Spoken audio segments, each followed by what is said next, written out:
Muli po natin mga kapanayam si Senador Leila De Lima. Hingin natin ang kanyang reaksyon doon sa mga pahayag ni Solicitor General Jose Calida. Senator De Lima, hindi ko alam kung nasundan nyo yung press con kanina. Basically, ang sinabi ni Solicitor General Calida ay wala raw sapat na dahilan na yung inyong inihain na Senate investigation dito sa mga nagaganap na killings ng mga di umano'y drug pusher at traffickers. Yes, Howie.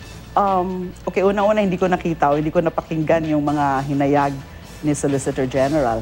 No, pero kung ganyan ang kanyang punto, hindi ho niya pwedeng sabihin yan na walang sapat na dahilan o walang basehan ang pagpapatawag ko po o yung pagpropose ko ng isang Senate inquiry.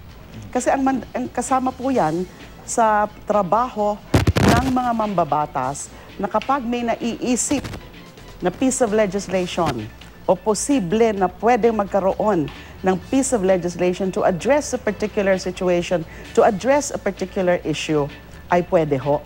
At sa tingin ko po, itong mga spate of killings na ito, sapat na pong dahilan yan na magkaroon ng Senate inquiry dahil meron po ako bilang dating DOJ Secretary and bilang dating CHR Chairperson, meron po akong mga naiisip na mga panukalang batas na pwedeng makatulong na mas maging malinaw, mas maging compliant with the law and the Constitution ang mga ganyang mga police operations.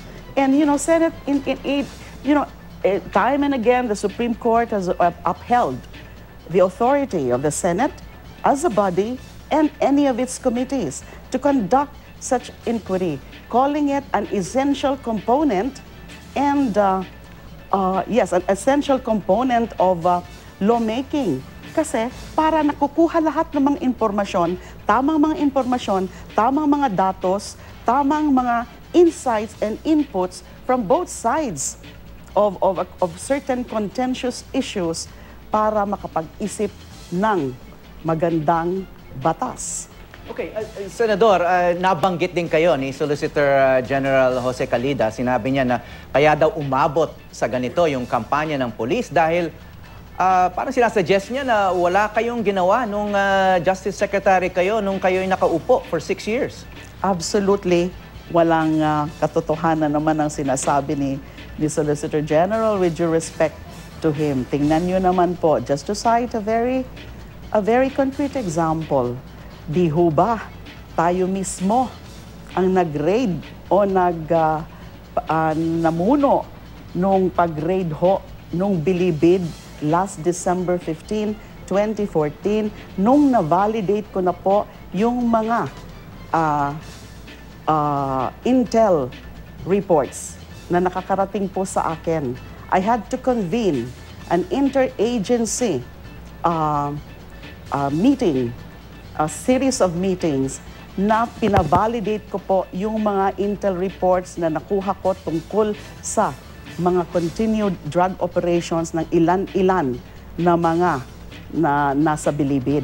At nung na-validate ko na po, ay plinano ho namin at talaga hong masusi ang pagplano namin nung raid na yon. So we did that and then we transferred the Bilibid 19 and then pinabantayan ko ho ng gusto yung Bilibid 19 na yan nung nandun sila sa NBI detention facility habang ginagawa yung Building 14 o renovate yung Building 14 into a more secure detention facility. Kaya nung na-renovate na po yung Building 14, binalik na ho sila doon. Supposedly, it's now a secure detention facility. Hindi ko lang alam, baka meron na naman pong mga nakalusot. And then, syempre, sa mga drug cases, we were handling the drug cases. Although, marami rin naman sa mga drug cases o drug complaints na mga at the level pa lang ng prosecutor ay nadi-dismiss for one reason or another.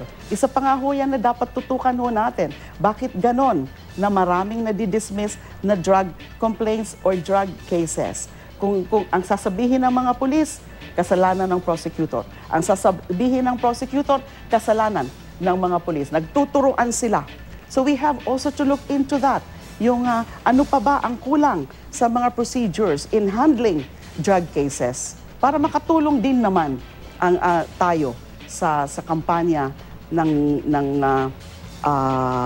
current administration against drugs.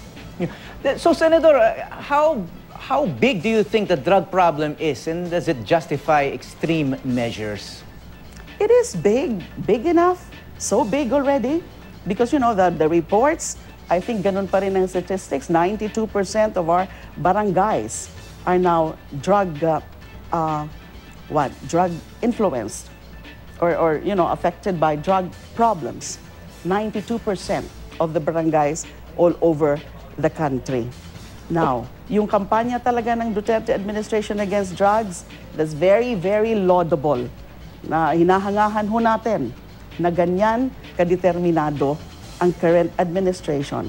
Andito lang naman po ako bilang senador na meron din naman po kaming mandato na tingnan din ang mga sitwasyon na yan para makatulong naman ang Senado para lalong mapalakas ang kampanya. Malakas na sumusunod sa batas, sumusunod sa saligang batas. Okay, Senadora, kailan po mag-uumpisa ang inyong Senate probe o hearings?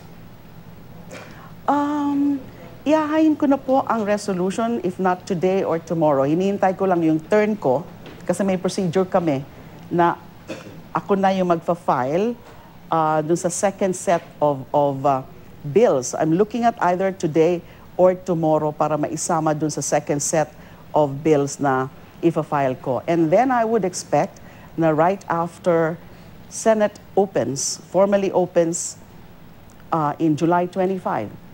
So after SONA, maybe the day after SONA or a few days after SONA, if my colleagues or majority of my colleagues, or especially the Senate President, would refer my resolution to the appropriate committee. Okay, maraming pong salamat, Senador Laila de Lima.